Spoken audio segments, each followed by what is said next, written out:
Assalamualaikum warahmatullahi wabarakatuh dan salam sejahtera. Untuk makluman, majlis akan bermula sebentar lagi.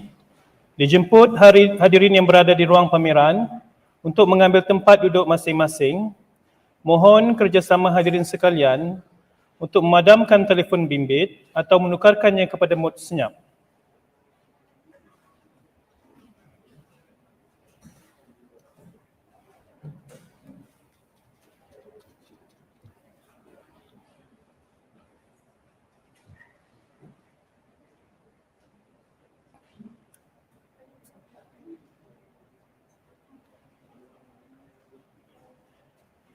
Yang berusaha, Puan Arinawati Ayub, Timbalan Ketua Pustakawan Kanan, Universiti Sains Malaysia. Yang berusaha, Puan Radia Banu Jan Muhammad, Timbalan Ketua Pustakawan Pustakaan Kejuruteraan Universiti Sains Malaysia. Yang berusaha, Puan Norida Hassan, Timbalan Ketua Pustakawan Pustakaan Hamdan Tahir, Universiti Sains Malaysia. Yang berusaha, Dr. Tan Mou Leong, Pensyarah Pusat Pengajian Ilmu Kemanusiaan, selaku penceramah jemputan yang dihormati untuk simposium ini, ketua-ketua jabatan dan para pensyarah, pusat pengajian dan pusat kecemerlangan USM serta warga USM yang dikasihi. Assalamualaikum warahmatullahi wabarakatuh dan salam sejahtera. Selamat datang ke Simposium Pemerkasaan Penerbitan Penyelidikan 2022 yang bertemakan kesinambungan legasi kecemerlangan pendidikan USM.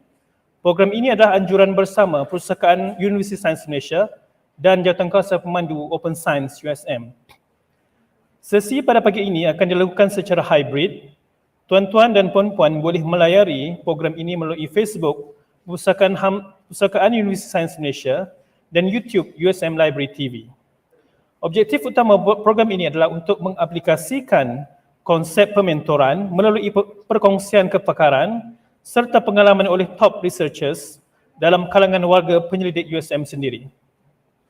Kepada para penyelidik lain dalam usaha untuk melahirkan lebih ramai top researchers USM di masa hadapan, pembentang dari pelbagai bidang dan kampus akan berkongsi kepakaran dan pengalaman masing-masing dalam melibatkan agenda pemerkasaan penerbitan, penyelidikan dan open science. Para hadirin sekalian, sebelum kita mulakan sesi pada pagi ini, terdapat beberapa pengumuman iaitu yang pertama, semua peserta akan diberikan isi jail selepas mengisi borang penilaian. Yang kedua, mata sepida akan diberikan kepada staf USM setelah selesai program setiap hari.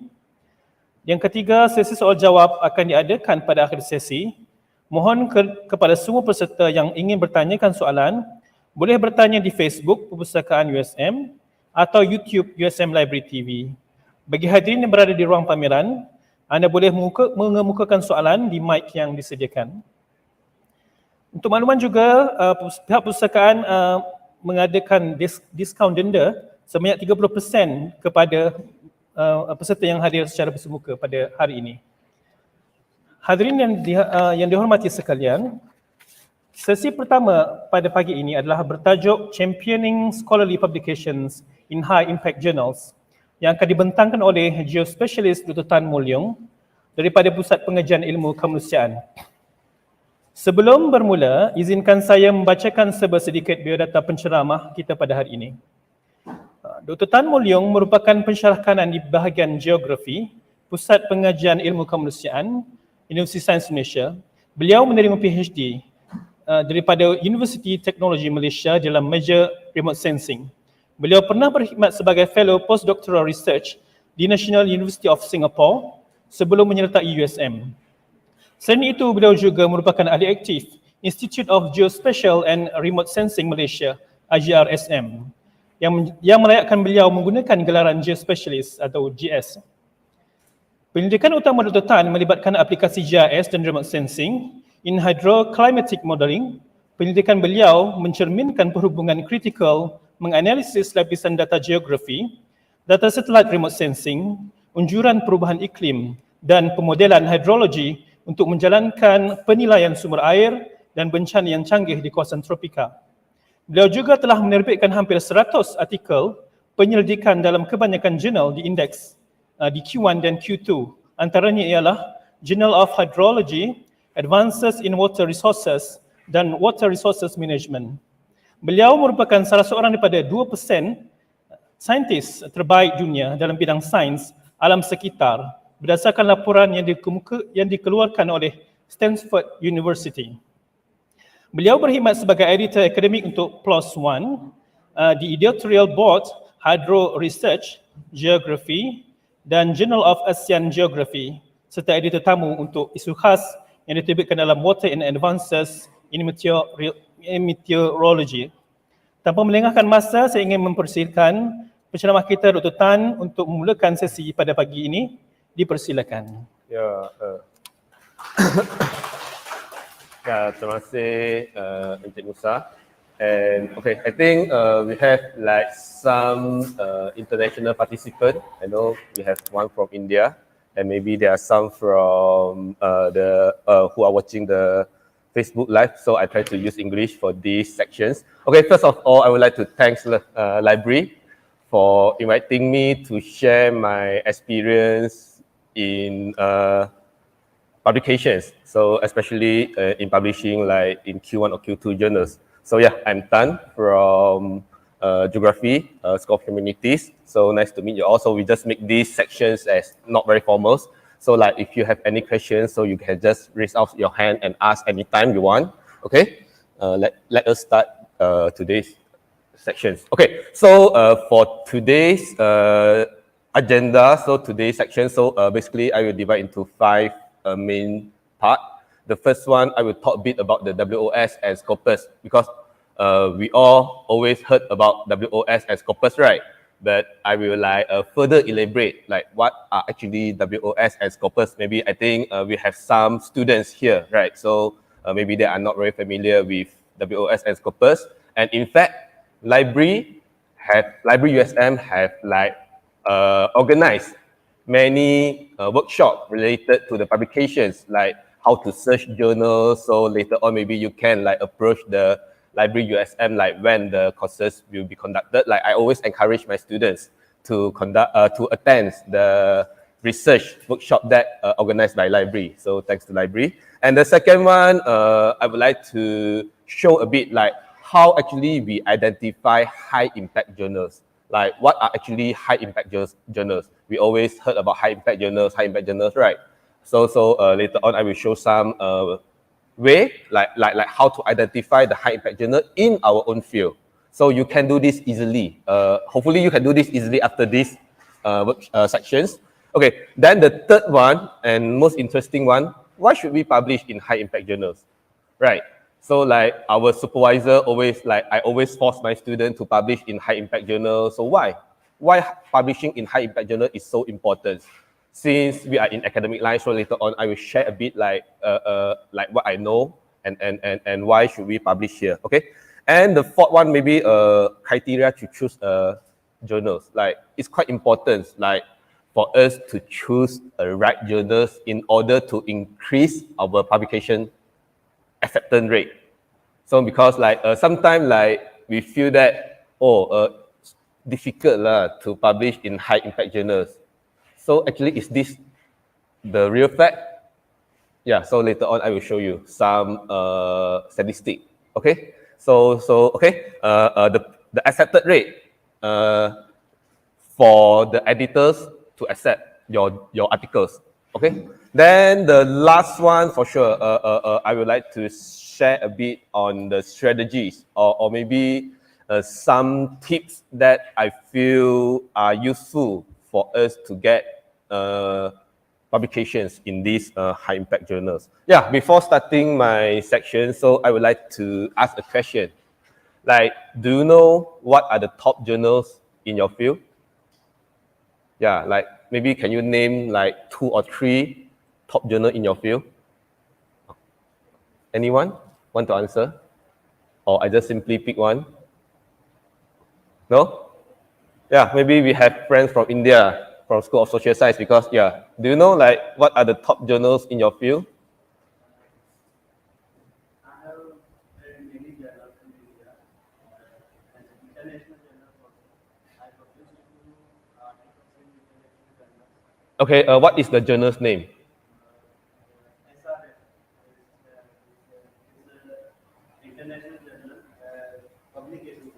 Okay, what is the impact factor of the journal?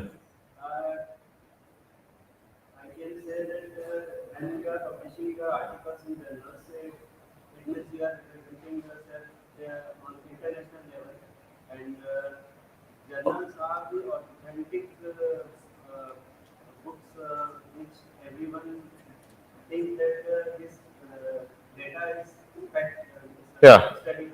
Okay, okay, thanks. So I think maybe you are still not really know the impact factor system, the right. So okay, it's okay. I hope that after this section you can know okay what journals and the impact factors.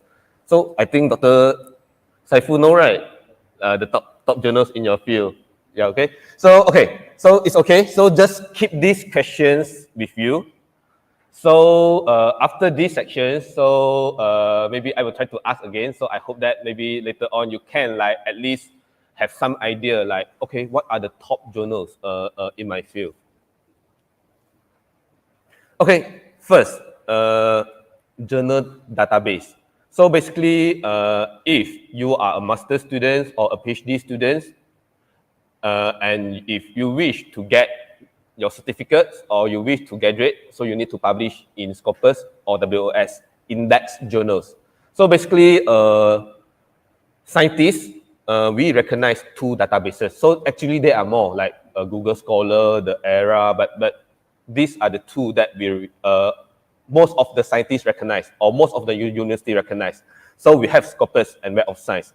So the main difference between these two databases is Scopus is actually newer. So it established in 2004, okay, 2004, and then the WOS 1990. So mean WOS is actually older lah, so it's more senior. Okay, then another differences is that Scopus is the largest, even though it's new, but it's largest. So within the Scopus database, so they have around 40,000 journals. Mean they recognize around 40,000 journals. So you can, as long as you publish either one journals, so you can graduate from USM, right? Okay, for PhD student, like for lecturer also, we need to publish at least one or two. So right, at least one lah. Okay, so for Web of Science, is considered as the most trusted. Why I say most trusted? So normally, normally if me, I mostly concentrate or focus in searching the articles that through the WOS database. Actually, USM has subscribed, I think, hundreds of thousands, right? In order to allow student and staff to access to this database. So it's not free of charge. We have to pay. So since we are here, so USM already pay for it. So we try to fully utilize this database. So most trusted. So most of the top scientists will publish in WOS index journals. Okay, and out of this, within the WOS journals, there are around 24,000 journals. So it's fewer than Scopus. And out of these 24,000+ journals, only 13,000 are actually have impact factor. So later on, I will explain a bit what is actually impact factors. So in WOS, they have categorized their journals into few categories. Like for example, SCIE, SSCI if for Scopus, if for people from social science. So we will look for the journals that class under this SSCI. Or the art and humanities, like I'm from School of Humanities, right? Many of my colleagues will try to look at the AHCIs. And we also have ESCI, that journals recognized by WOS, but still have no impact factors, okay? So this is basically Scopus and WOS. And some journals, if you look at some journals, they are actually cited by both. That's why from here we can see both. Mean if good journals, so they normally indexed by both WOS and Scopus. So mean they are overlapping lah. So so normally we will look for the Scopus, look for the journals that normally indexed by both lah, Scopus and also WOS. And USM has some journals actually indexed by both databases. Okay, what is actually impact factor? So now we talk about university ranking, right? So university for QS ranking, so they have some formula to rank the university based on merit. Like our students, if in one class, so if they take exam, so they will have mark, so they will score, right? So for the student with higher score, so we will rank the student like first, second, third. So it's similar to the journals. So for the journals to rank a journals in the WOS database, so now we are talking about the WOS. So normally scientists around the world, when we talk about impact factor, we will refer to the WOS databases, the 13,000 journals that I showed in the previous slide. So to rank these 13,000 journals in their own category or around over all the journals, so they have invented impact factor. Okay, so actually impact factor is introduced by this Eugene Garfield. Okay, this scientist in I think 1955. So he introduced this system. So like for one journal, so they publish articles every year. So normally like for 2021, like I take this as example, Journal of Hydrology, one of the top journal in my field. Like for the last 2 years, like 2019 and 2020, they have published around 2,241 journals. Okay, this is the number of articles that they have published in the previous 2 years. Okay, and then in 2021, so the numbers they have received, the total citation, the number of the total citation they have received is around 15,000. So they will divide the total citations that received by this, the article that published in the past 2 years. So they divide with the numbers. So at last they will have this impact factor. So like for Journal of Hydrology, the impact factor is 6.7. So you need to be very clear the impact factor of the top journal in your field. Okay, so maybe in my field, Journal A is the top journal, one of the top journal. Then what is the impact factor? So because like people will ask like, okay, then what is the impact factor? Because this impact factor will be used to define the Q1 or Q2. Like, okay, we have like 100 journals in one category, for example. And then these 100 journals, so we will rank them based on their impact factor. Like if the highest one, so number one lah, for sure. Then we rank 1 to 100. So the top 25, we will call this journal as Q1 journals. And then like 26 to 50, Q2 journals. So that's why we have Q1, Q2, Q3, and Q4. And then normally when we define high impact journal, we will refer to Q1 and Q2 journal, mean top 50%. Okay, so like we always heard Q1, Q2, Q1, Q2. Why? Because people define this as like high impact and they are like top 50%, top of the top. Okay, so now I hope you like understand what is impact factors. So okay, top journals. What is the highest impact factors among the 13,000 journals? Have no ideas, right? So okay, yesterday I have searched through the journal citation report. So the top journals is Cancer, CA, Cancer Journal for clinicians. Mean the impact factor is 286. Yeah, this one is the top one.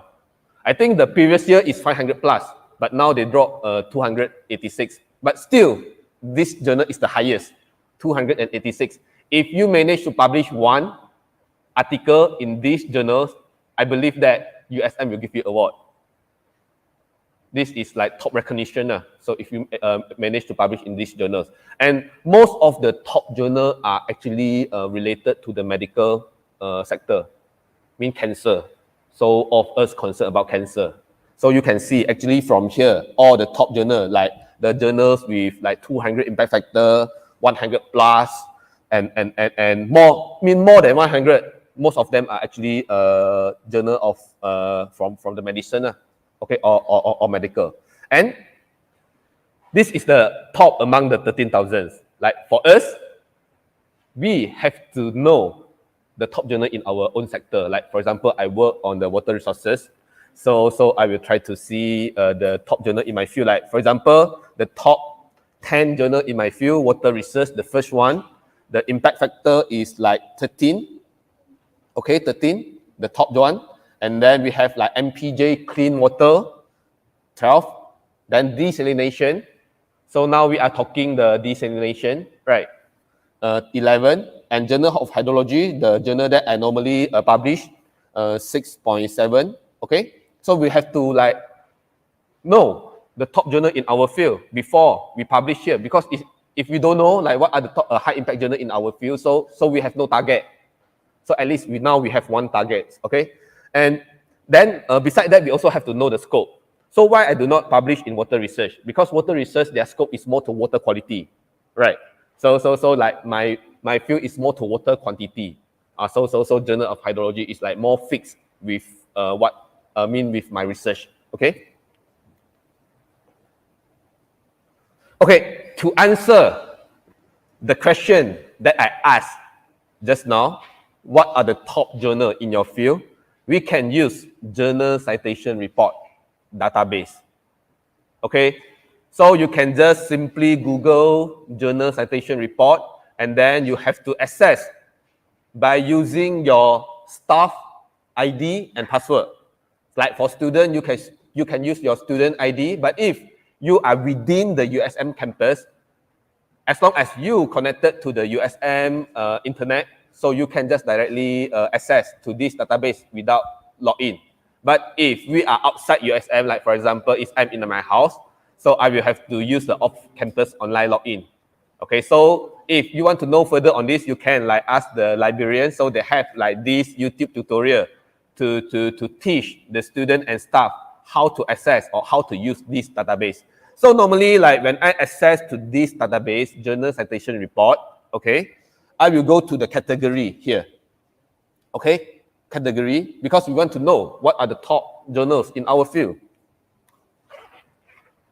Okay, like for example, I'm from geography, right? So I'm from geography, so I will try to find a geography, and then from here we can see there are two categories of geography. One is the general geography, and another one is the physical geography. Because like for geography is basically divided into two. One is human geography, where the scientists normally dealing with the social study.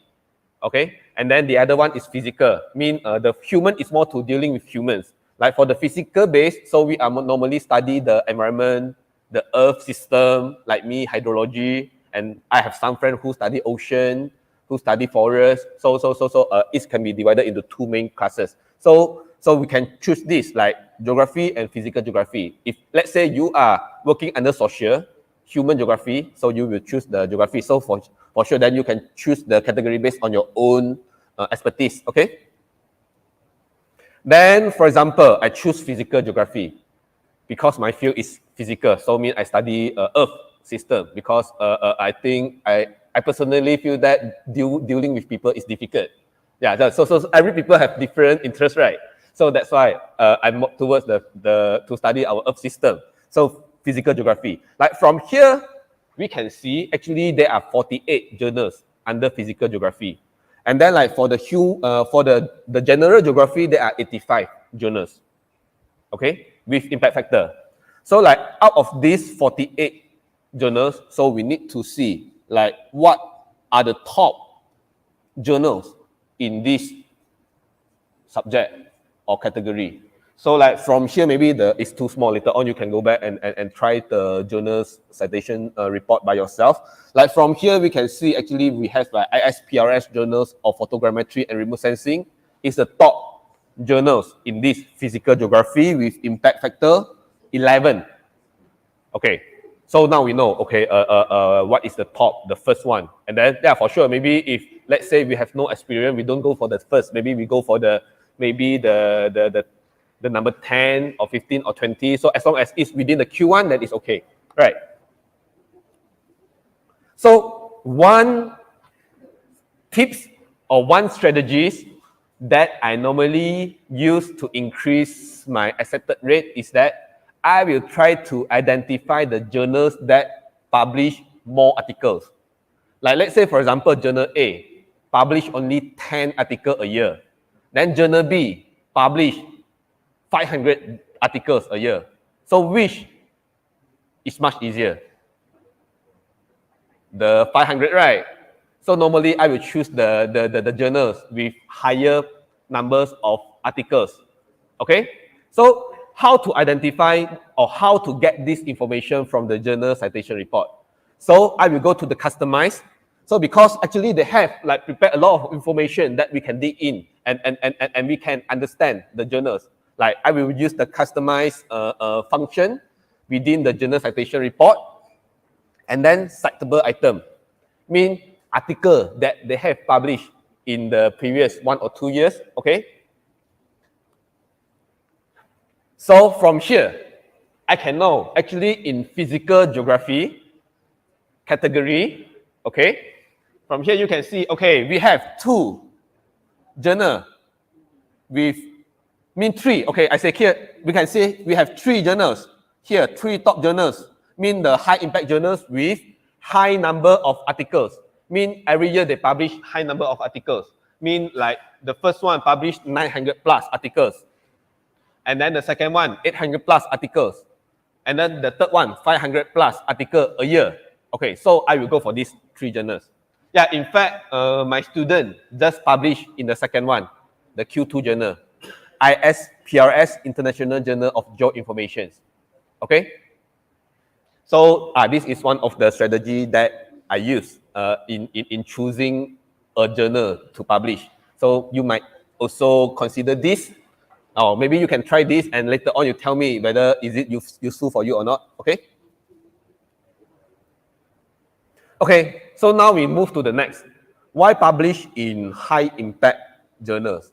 I think for us as academicians or scientists or students, one of our goal to publish journal is actually sharing our knowledge. Okay, normally like if school teacher, like secondary school teacher or primary school teacher, they share their knowledge within a class, like maybe 40 students, 30 students. That one is school teacher. Maybe sometimes bigger group. But if for us, researcher, yeah, even though we have lecturer, like we have a group of students, lecturer, then we have lecture to the students, maybe also maybe sometimes up to 100 or 200 students, like my courses, like sometimes we have up to 200 students. But if we want to share our knowledge to wider, to more people, articles is one of the good choice or one of the good channel. Okay, mean people from India will read my articles. Okay, yeah, sure. Because like I can show you some example. Like normally, like top scientists around the world or students around the world, they will like refer to articles lah. Like that's why when you come to the when you first enroll to the postgrad program, and then the first things your supervisor ask you to do is literature review. You must read articles around the world. So from the top journals. So this is how you get the knowledge from people or from top scientists around the world. Like people from US have published one article. So you read the articles, mean you are getting knowledge. You are learning from the scientists, from the top scientists. So this is how the knowledge transfer can be done, right? So from here, you can see, this is my citation map. Mean the scientists that have cited my articles. So like, yeah, for sure, the highest number is Southeast Asia and Asia. Like because we are from Malaysia, right? Then we study tropical regions. So we have like received higher citation numbers in our regions. But at the same time, you can see actually there are scientists from North America, US, who actually cited my articles. And we also have people from South America, like who cited my maybe for example Brazil. I know there are many researchers from Brazil cited my article because I study tropical regions. So there also tropical regions. So like when we do discussion, we will try to do comparison, right? So what actually happened in Brazil, is it similar to Malaysia, for example? So you can see, okay, actually people from Brazil also getting some knowledge or my experience from my articles. And not only tropical region, we also have people from Africa who cited like Europe, Africa, okay, and Middle East. Like Africa, why? Because I'm using a model. So they are also implementing these models in Africa. So when they want to know the procedure and how to calibrate the model, so they refer to my articles. So this is how we transfer our knowledge to like people in different country. Okay, so mean is like international level. And one of the good thing of publishing in high impact journal, I mean Q1, Q2 journal that I have like show just now is that we can increase the numbers of the chances of our articles being read or cited by scientists all around the world. Like normally, like just now, if you still recall, like I mentioned just now, WOS is the most trusted database. So normally, scientists will read the article that indexed under the WOS. So mean people will believe that the article that published in WOS or high impact journal is good, if with good quality, and the procedure is right. Mean the research design all is up to the standards. That's why they read the article that published in the high impact journals. That's why one of the strategies or one of the advices that I always tell my students is that you must read articles that published in high impact journals. You don't expect that you read articles from a journals without any index and then you want to publish in high impact journals. Because the writing style, the way they prepare figures, then the content, the novelty, descriptions, all different. The level is totally different. So maybe later on you can try to compare, okay? So that's why, in order to publish in high impact journals, another strategy is read the article that published in high impact journals, okay? So don't waste your time because one people only have 24 hours. Like we don't have extra. So don't waste your time to read the article that published maybe in like a non-index or so just focus on high impact. So this is your target, okay? Okay, another reason that I prefer to publish in high impact journals, even though like we always get rejected by the editors from high impact journals, but one of the good things is we receive constructive comment. Like I can share a little bit on my experience. Like I'm using SWOT models, SWAT models in my research. So since PhD, so both of my supervisor are actually have no experience in using this model. So how to get advices or how to get like expertise comment on what we are doing, whether right or wrong, through publication. Mean after we have like read all the articles in this field, in these models, and then we try to construct the experiment ourselves, and then we submit to the these journals. And then if get rejected, we will receive a numbers of comments to improve our journals. I can give you one example. Like last time, I compared 6 rainfall product. Okay, mean rain 6 product, and then one product I did not multiply a factor. Mean actually we have to multiply by a factor. So I did not do that because I don't know. Then the reviewer pointed out this issue. He said, okay, your overall your result is okay, but that is like one there might be a mistake in this product. He told me. Then after that I received the comment and then I tried to Google and yeah, the reviewer is correct. So mean I forgot to multiply a factor for this product. So from here, then I redo the experiment, and then I revise based on the reviewer comment. Then at last, he accepted my revisions. So yeah, this is how we like get the knowledge and how we get the advice from the real expert, because we cannot a student as well. You don't expect that your supervisor know everything, because the knowledge is so broad. So maybe your supervisor is good in here, but not everything. Okay. So this is how we get the advices from real expert in our field. Okay. And like for this example, this is my second articles. The one of the articles that I published during my PhD time. So I have received comment from 4 reviewers. So each reviewer give comment from different perspectives. And in total, I have 51 comments. Banyak kan? 51. Nampak pun pening. Kita cakap. Okay. Now then, address satu one by one is not easy. So maybe some of the comment we have to address up to half page or one page, right? So, but after the hard work and after we try to address the comments, so now this article is actually the top cited journals article in my profile.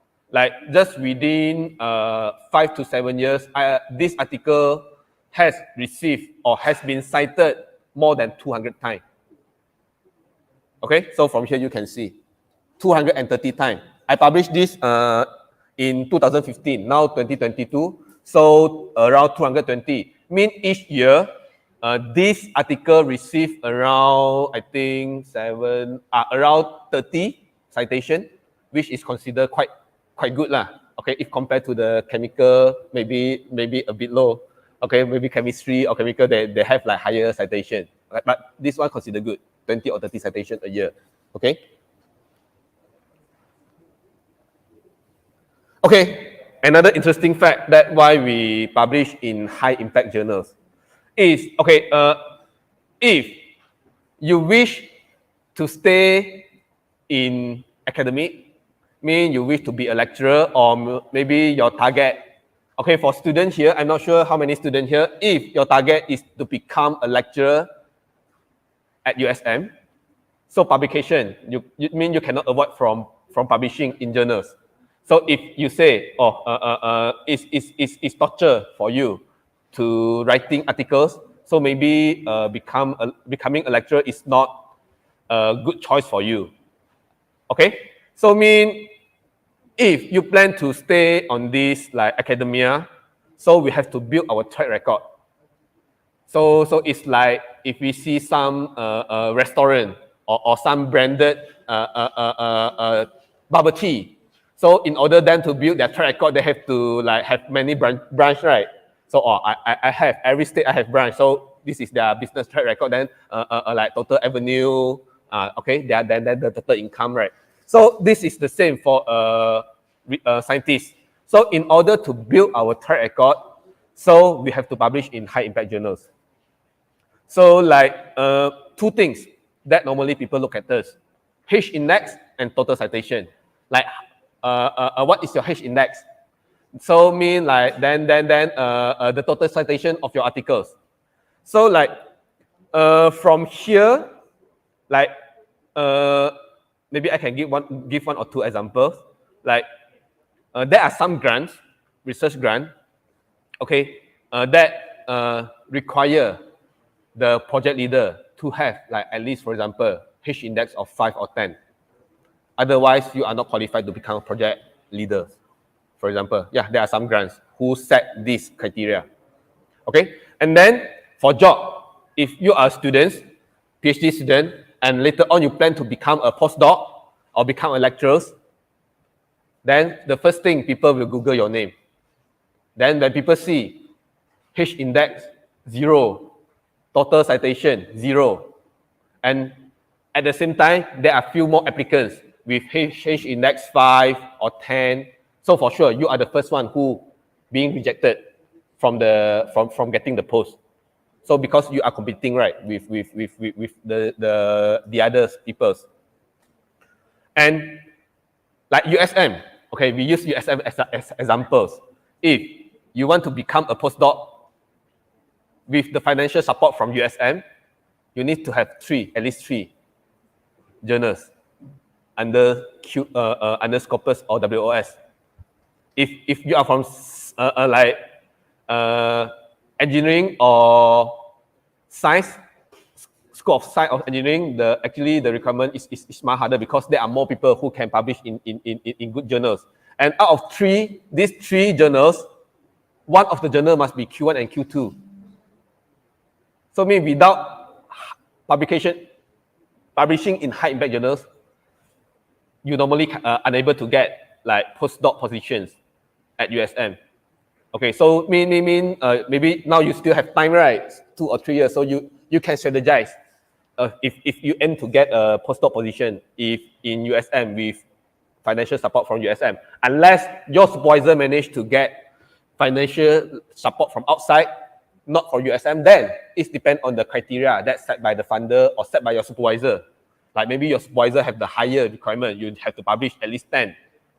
Yeah, right. So yeah, in order to get a job. Like, I can share a bit on my experience. Like, actually, I get my job at US because of my publication. So, after I published my first few articles, and then the research team from the NUS, so they look at my journals because they want to do a similar thing. Because I'm doing water, you know, Singapore is importing water from Johor. So they look at my articles. Then from there, they offer me the positions, postdoc at NUS. And I have few friends also have the similar experience. After they have published one article, and then the private company read their articles, then the private company hire them. Have too many cases. So mean, in order for other people to look at you, mean visibility, people know your names through articles. So maybe they have never seen you, but they know your name. So this student A or researcher A have published this, or I have to approach him because I need this skill. I need his expertise in order to improve my company. I want to hire him. So from article, then you have like email contact, so they will email you. So this is how I get my job at NUS. Not easy to get like NUS, okay? So that's why publications. And then, at the same time also get lecture position at USM. I believe the publication also one of the criteria that panel look at. So if you have 0 publication, I'm sure that I won't get this job. Yeah, so you won't see me here, right? Okay. Research grant. Okay. After maybe there are some lecturers here. So in order to get research grant, so we need like build our track record, because like when funder want to offer you a grant, so one of the criteria or one of the most important factor they will look at is the capability of you, your capability in finishing or implementing the project. So if let's say he look at your track record, never publish any articles, so do you think the funder willing to offer you 1 million project? Won't, right? He say, because if later on, if you cannot complete the project, so the funder will be in trouble. So means they will need to write a long report why you offered this project to the one who cannot perform or who cannot complete the project. So like through my track record, I believe that this my track record has helped me to secure few international grants. For example, the Newton international grant between Malaysia and also UK. So yeah, I will present final report at KPT tomorrow. So yeah, we finally completed the grant, so we will have our presentation, final defense at KPT tomorrow. So that's why after this meeting, I will directly go to KL. Okay. So Kurita, a grant from Japan. Okay. Then FRGS, my FRGS already completed this year. LRGS, so I got this LRGS 2 years ago. So yeah, in December 2020 as one of the project leader for the USM. And then BGIM for sure, BGIM, RUTIN, all these university grants. So mean like just in 5 years of service, I already obtained, I think, 6 to 7 grants. Yeah, within 5 years. So this year completed 3, like BGIM, the Newton, and FRGS. And BGIM, we got 5 star. Okay? Yeah, that's why.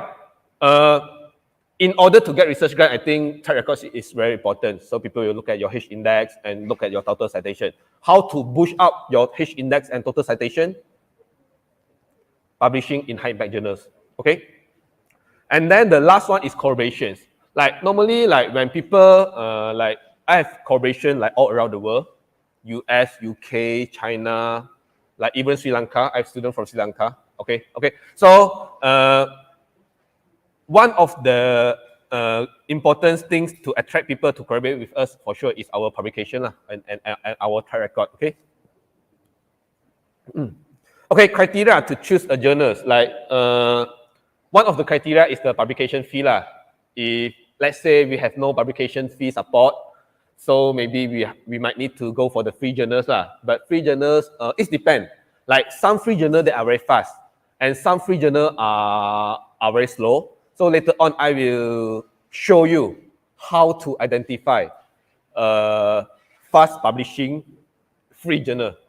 Okay. Like if let's say like if I have like research grant, so I have publication support, so I will encourage my student go for the open access because some open access they are faster. Okay. So the second one is I will look at the accepted rate. So some high impact journals, their accepted rate is actually up to 40 to 50%. Mean out of 100 journals they accept, out of 100 articles they accept 40 to 50 articles. And some journals without impact factors, the accepted rate is actually lower. Maybe they just accept 10 or 15%. So the message that I want to bring here is that high impact journals not equal to low accepted rate. Okay, this is one thing that I want you to know. Okay, so that's why don't limit yourself. Say, okay, high impact journals susah lah. No, this is not reality. Okay, later on I will show you some figure. Okay, the third one is I will look at the review time. Some journal very fast. Even free journal, like for example, Journal of Hydrology, around two months, which is for me I think is reasonable. Like Science of the Total Environment, 1 month. It's free of charge. We do not need to pay a single cent. So free of charge. Then the review still, and the review time is fast, 1 month. So I will go for this kind of journals. Okay, and then index or non-index for sure. We will go for the index one. For PhD student, if you want to like publish in like if you want to get a job lah, like what I said just now. And scope of the journal for sure is must like within our scope. And number of article, I have mentioned this just now. So we will go for the journals that publish more articles. And then yeah, lastly, don't publish in blacklisted journal by the KPT. So I think library got this list, but I'm not sure the latest list. Maybe I think library have the latest list. So you must refer to this list. Don't publish here. If you publish, you cannot graduate. Mean USN won't accept the article that published in blacklisted journal by the MOHI. Okay, this is one thing that you really need to concern. If lecture still okay lah, sebab kan we already graduated, right? Okay, but still try to avoid.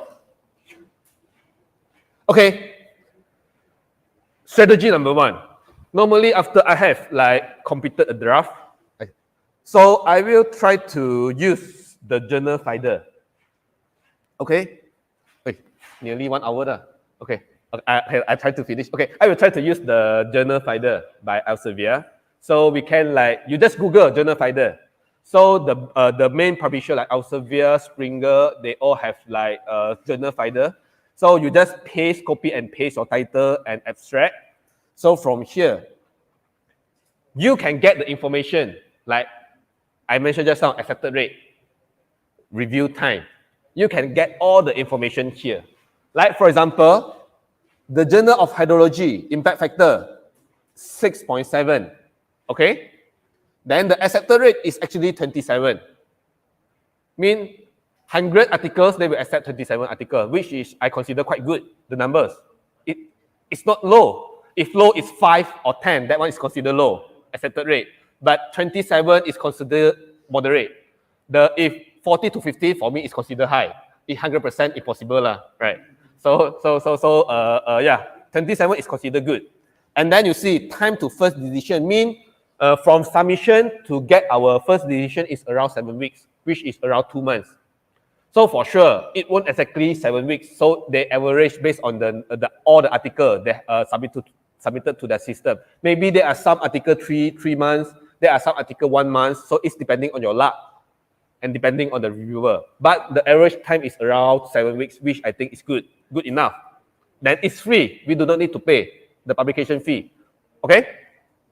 And then from here, so after you copy and paste your title and abstract, so they will like recommend a list of journals, I think more than 10 journals that fix your articles. Okay? And then from here, then I will try to analyze, okay, which articles like with good impact factor and high accepted rate. So we don't go for the low one, right? So this is so this is my my way lah, how to increase the accepted rate. So I will go for the high one. Like you can see, like just now I said, high impact factor not necessarily referring to low accepted rate, right? You can see the second one, 7.7, the impact factor. Higher, mean a bit higher than the Journal of Hydrology, but the accepted rate is higher than Journal of Hydrology, 30%. So normally we have a mindset, if higher the impact factor, the lower the accepted rate. Then just now I told you, this is not truth. Then this is the evidence. Okay? And then Springer they also have, like this, theoretical and applied climatology, 3.4 impact factor, also one of the good journals. I can't remember this is Q2 or Q2. If not mistaken, it's a Q2 journals. And the accepted rate is up to 40%. It's quite good, right? 40%. So don't tell me it's difficult to publish in a high impact journal with such high accepted rate.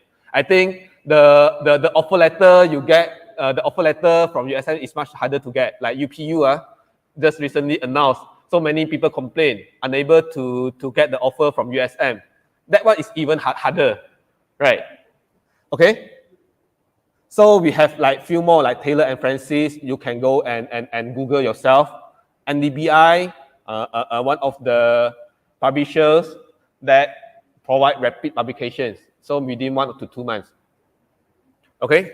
And then, okay, one of the strategy in order to like, how to say, really to publish in the high impact journal is we need to have novelty. So what is so special of your study as compared to the previous ones? That's why if you are a student, your supervisor always asks, what is your novelty? What is your contribution? What is the significance of your study? Maybe I can share a bit on my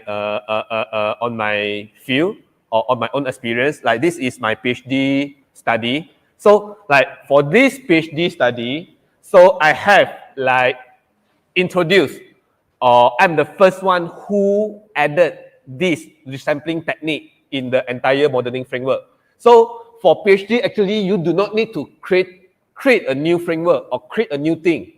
So from the existing one, as long as we added something that no people have added before, this is contribution.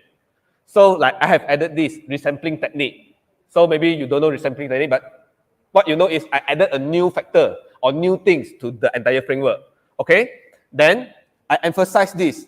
To our knowledge, the effect of resampling technique has not been investigated before. So this is not novelty.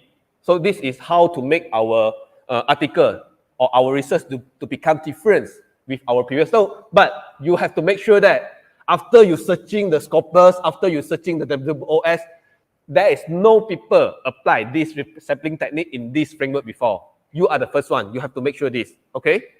And then from that I published in 2015. Then after that, you can see there are many articles that after referring my articles, so they have added this resampling technique in their framework as well. What do you mean? Mean I have like I'm the first one who introduced this, and then after that, I have transferred this knowledge to people from different countries, and they have used my method or my recommendation in their study. So like in 2017, in 2020, for sure there are more. So I only managed to show 3. Like here, they also have resampling technique, and resampling technique here. So like in this article, I have received like 100 plus citation today. Like we have to also know like the problem in our sector. Like one of the main problem in our sector is that not every people have the knowledge in satellite images processing. So like for the hydrologists, so they just want to use the product. That's why we try to like improve the existing land use map so that this improved map can be directly used by the local scientists or the scientists from the tropical regions. And our benefit is that the improved one, they have like higher accuracy or higher level of classifications.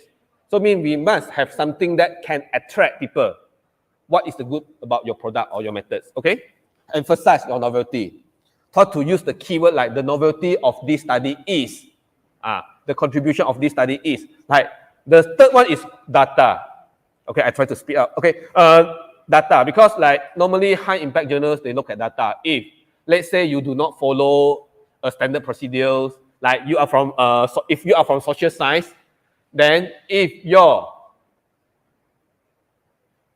respondent just 50 people, so normally they reject.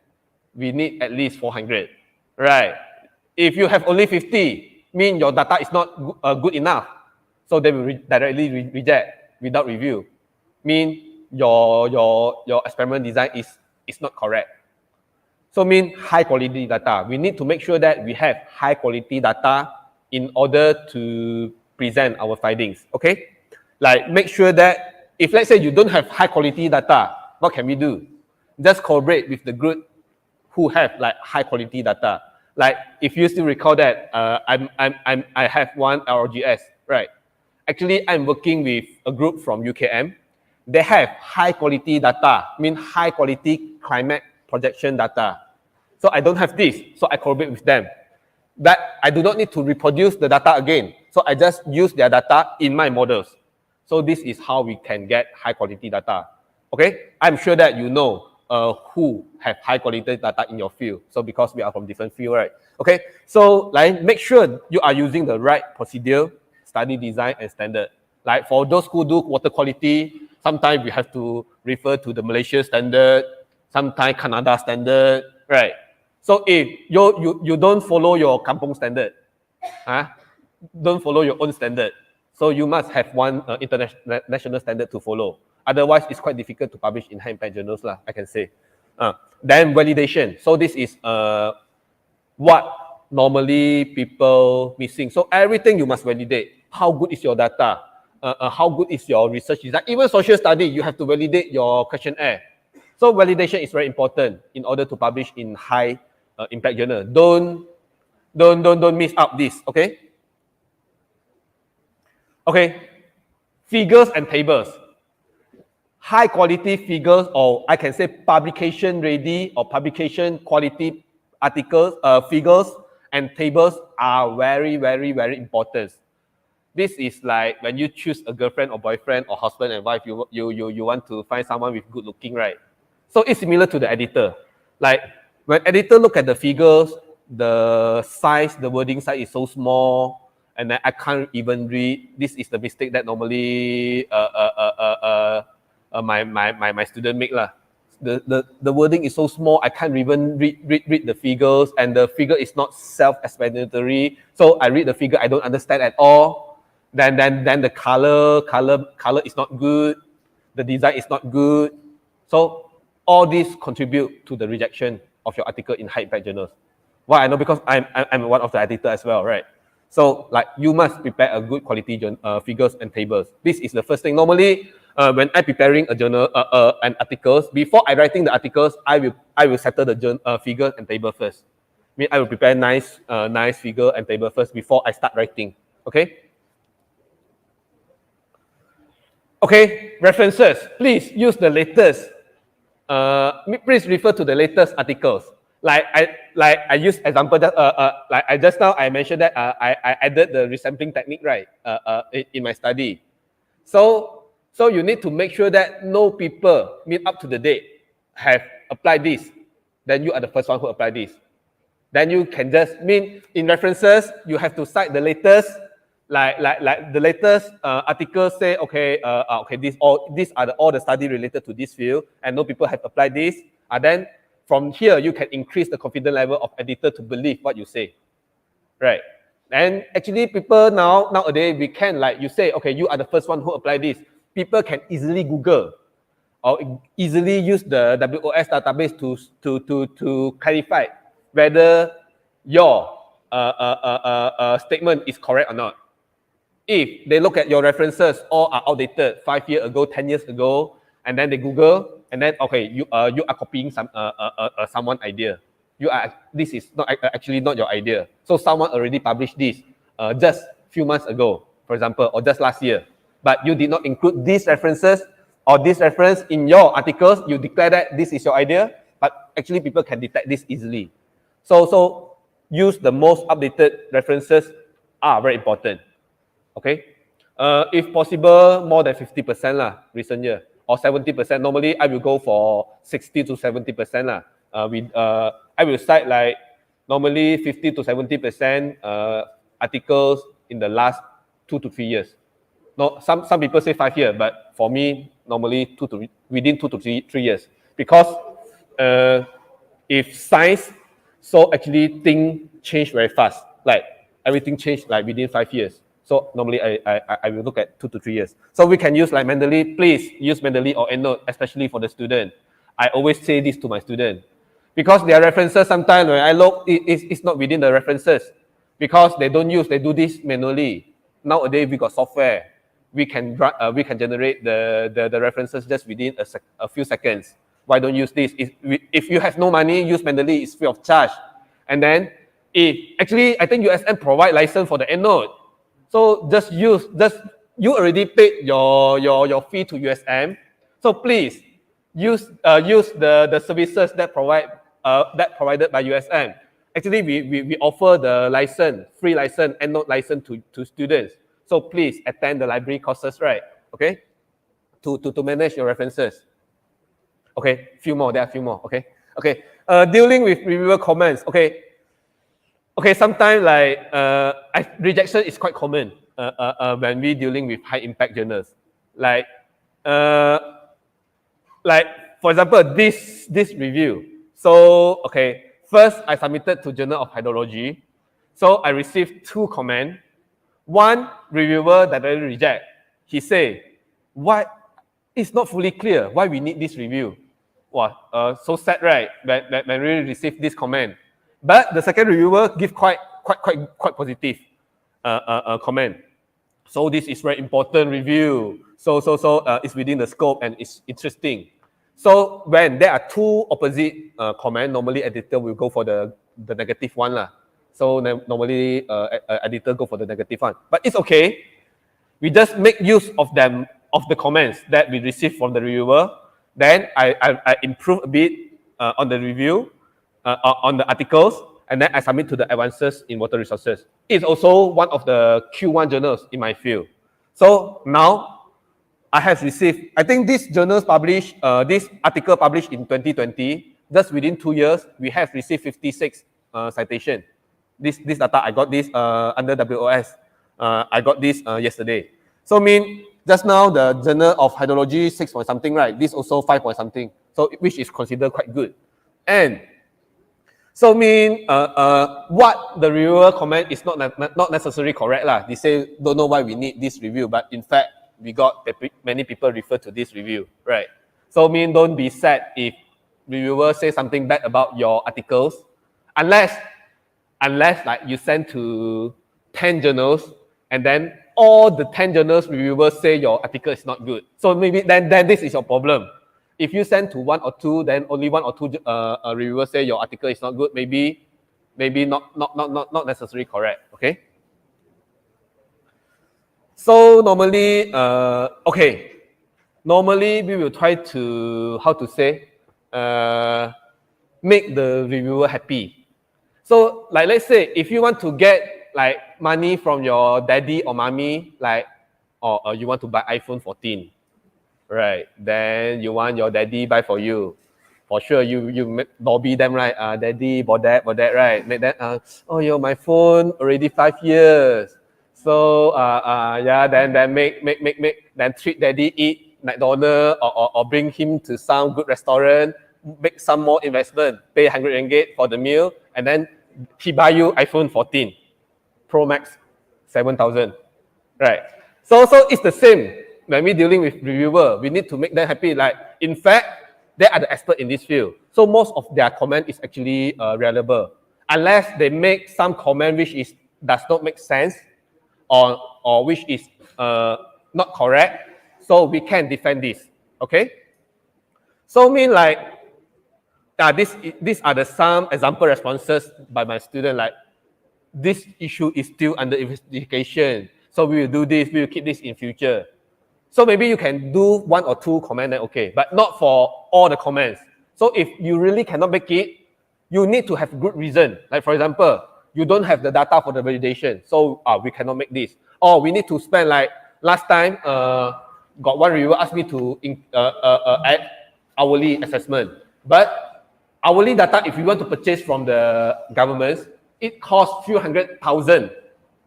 So I directly put, okay, I don't have the budget to buy this data to do hourly assessment. And then I share the link. Okay, this is the link of the price. So I'm not cheating you. This is the list. Okay, so up. Then they will accept. So you need to have strong justification why you address their comment. Okay, not to say, oh, we are still investigating, we will do this next. Okay, no. Okay, three more. Okay. So start small. So normally start with, if you have no experience at all, so go to conference, write conference articles, learn from there. Then try with non-index journals, and then index journal and Q1, Q2. Like for example, after in my second month of my PhD, I directly attended this Asian conference on remote sensing, and then I learned from there. And then my first article is actually a Q3 journal. Last time actually Q4. Impact factor 1, now they have increased. Then from the Q3, Q4, then from there I learned. So now I basically mainly publish in Q1 and Q2 lah. So means step by step, like baby lah. We learn walk before run, right?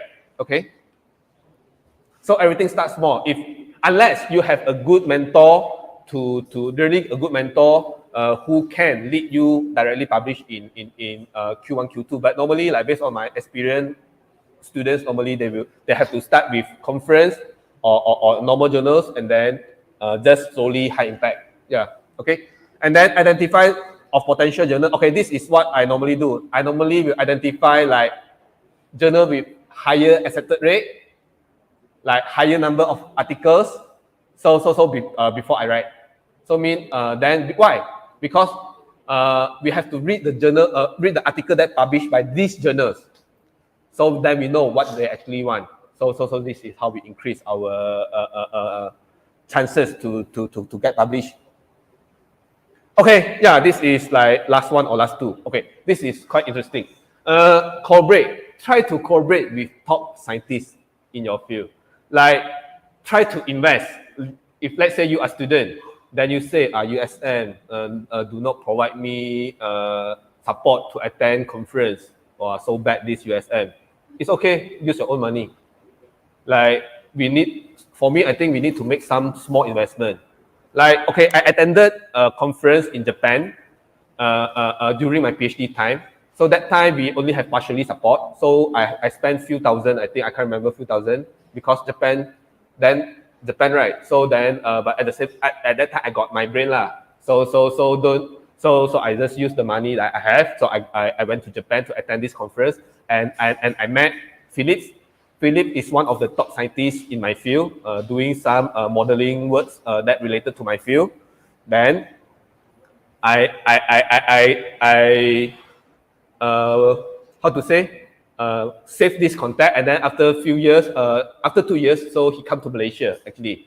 So I say, okay, then I directly invite him. Okay, why not you come to USM, and I bring him to Langkawi. So bring him to Langkawi. So I say, we travel together, and I bring him around Georgetown, and then recommend him some good hotel and good food, and then just spend our time and try to learn from the top scientists. Okay, then from there, so actually I have no experience in writing review article. So we normally write the normal articles, right? So I learned how to write review article from him. So that's why until now, I have published 3 review articles with him. And then you can see actually most of them are actually under Q1 and Q2 journals. And the highest one is 10.75, Science of the Total Environment, just published I think last year. And then most of them receive quite a high number of citation actually. Okay, so try to work with top scientists in your field. Even now, we are still writing another one, so hopefully we can publish that next year. Okay, and not only one, try to work with few more. So like me, I have few more collaborators. Okay, and then I think most importantly is take action and submit. Don't just because there is no perfect research actually. So actually, like when you look back. When I look back at my previous article, so there are still room for improvement. Like there's no perfect research, so just submit. Submit and then prepare another articles. Not submit, then wait, then rejected, then feel sad. Okay, so just submit, take action, submit. Okay. Yeah, I think that's all from me. Thank you everyone. Terima kasih kepada Dr. Tan di atas perkongsian yang sangat menarik dan berinformasi tadi. Saya percaya kita telah banyak mendapat ilmu yang bermanfaat daripada sesi ini. So para hadirin sekalian, seterusnya kita akan ke sesi soal jawab. Kita akan buka sesi soal jawab kepada hadirin yang berada di ruang pameran terlebih dahulu untuk bertanyakan soalan. Saya rasa sebab masa pun dah habis. So kita just buka satu ataupun dua soalan saja. Okay? If you have, you can come to this Mac, this one. So perkenalkan diri daripada skul mana dan terus dengan soalan ya. Oh, sorry.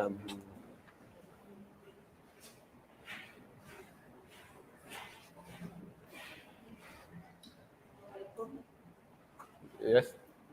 Assalamualaikum warahmatullahi wabarakatuh. Yeah. I'm Nani Kurniasari from School of Communication. I'm a PhD student. Okay. Before take my PhD, I have several publication, but it's not indexed journal. Okay. That's why I think I need to come to this event. Thank you so much for your insight. This is, I think, so delightful for me. Once you mentioned about MDPI. Okay. Yeah, I just heard that some scholars don't refer to MDPI journal. Can you explain about it more? And then currently I'm preparing on my 2 papers before my proposal defense event. One for one colloquium in USM, also the other is for the conference from USM too. I just related so much when you talk about start small. What? Start small before. Yeah. So I think my question is the only one about MDPI. Okay. Thank you so much. Yeah. Assalamualaikum.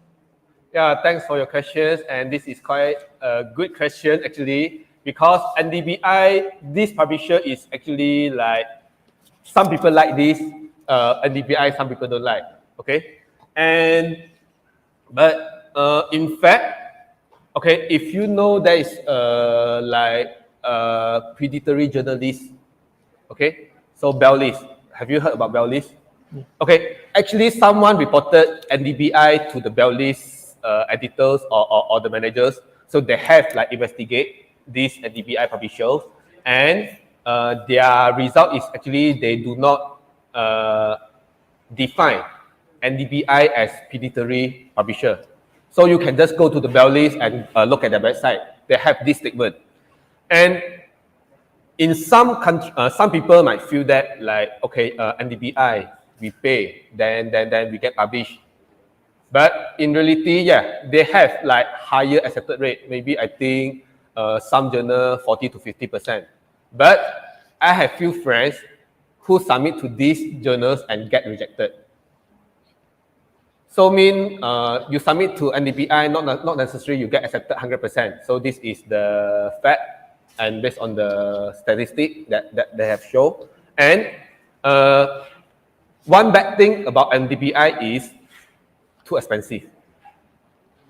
So one article might cost up to 10,000 if Q1 or Q2.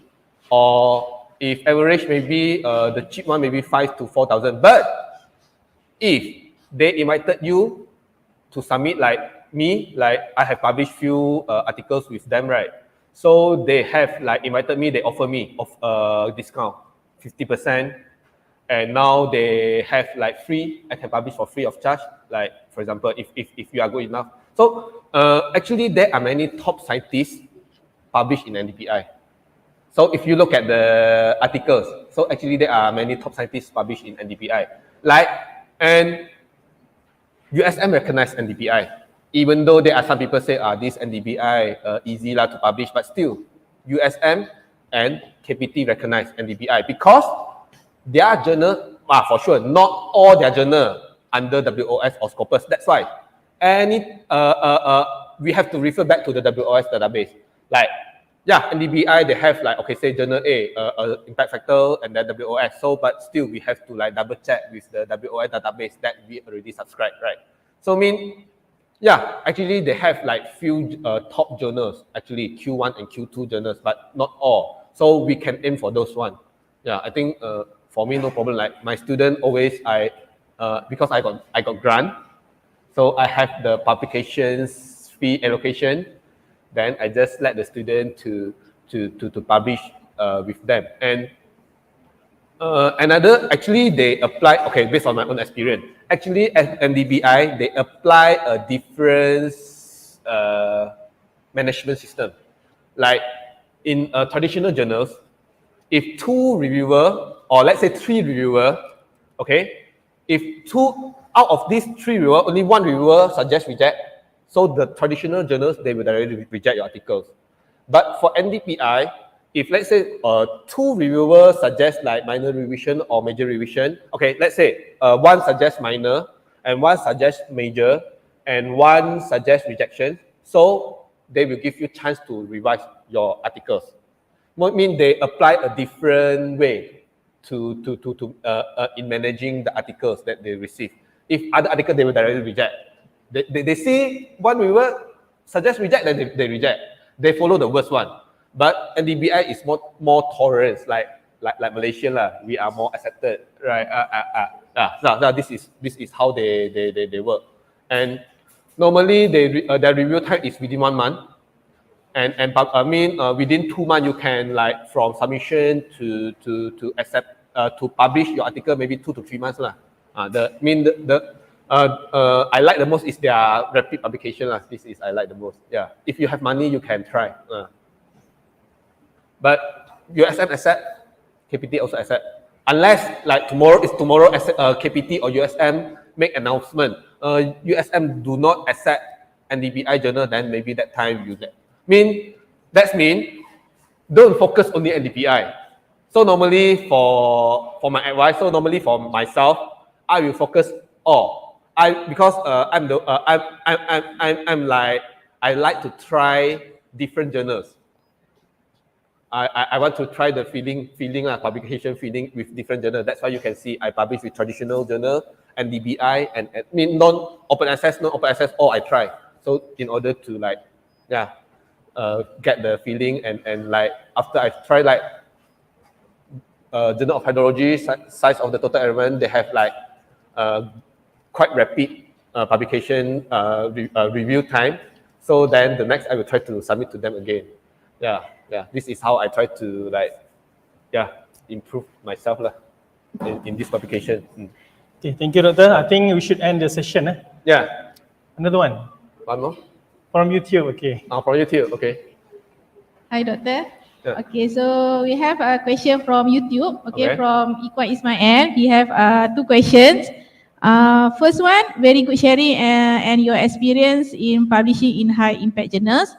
His question is, how do you define the trusted level for certain databases such as Web of Science and Scopus? As you mentioned that Web of Science is most trusted database. Number 2, is publishing our article in the high impact journals, we guarantee to receive many citations. Thank you. Hey, the first question is how to define trust. Yeah. How to define? Okay. Trusted. Actually, this is like, okay, the first one is right outside. Okay, actually, this is like, how to say, because of their reputation. So they have like stricter, in order to get indexed by WOS, the requirement is higher.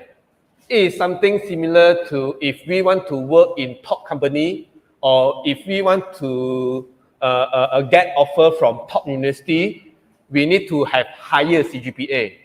So that's why, in order for a journal to get cited or to indexed by the WOS, the requirement is higher. Mean like they want you to show your review report.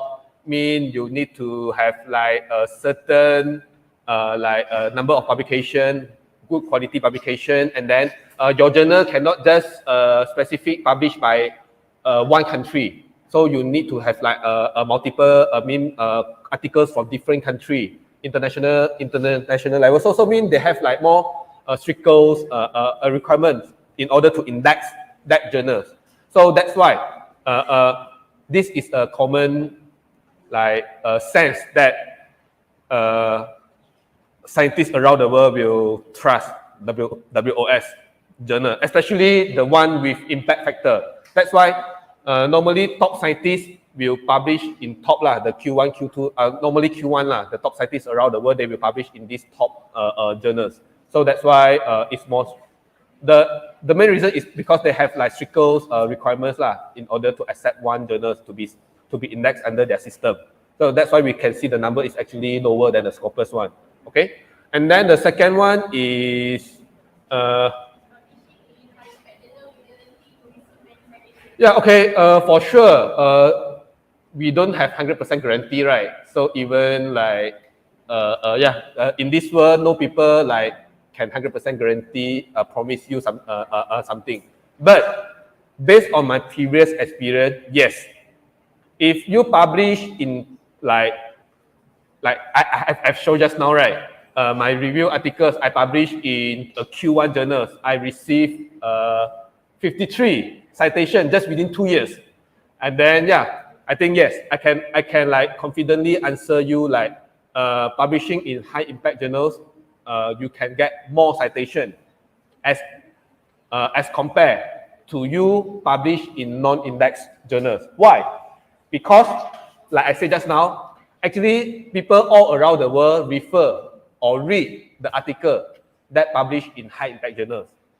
So like even I advise my students to read the article that published in high impact journal. This is the reason why the more people read, the more people cite. And their marketing like they already like people want to come to USM because USM already like have the reputation. Yeah, this is the reason why. Then when we write articles, we also try to cite the article that published in high impact journals. So you don't cite the non-index journal like when editor read, what is this journal? Where is this journal come from? Like the editor itself, they have never seen the journal that you cited for sure. This will lower the accepted rate. Yeah. Thanks.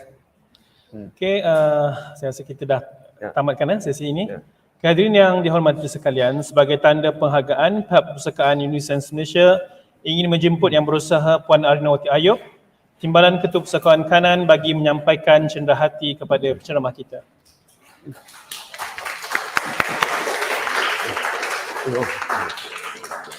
Okay,